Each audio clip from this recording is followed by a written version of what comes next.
这站天气寒，关会人较少，加上过年要到啊，台湾血液基金会是呼吁大家赶紧去关会。目前 A、B、O 三型拢真欠，上介欠的是 O 型的血。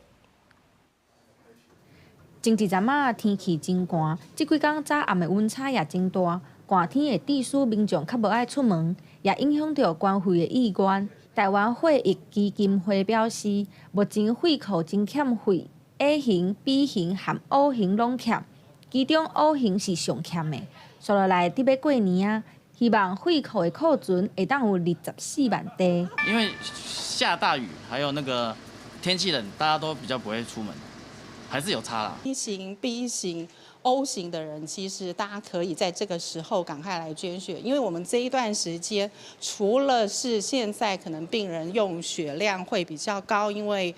天气冷的关系以外，还有我们再来会要储存年节期间的血液的血量。因为破病，长期拢需要输血的吴小姐讲，伊差不多每礼拜拢需要输血2届，已经安尼几落年啊，靠输血来维持性命。伊也真感谢关会民众的爱心。开始输血之后就，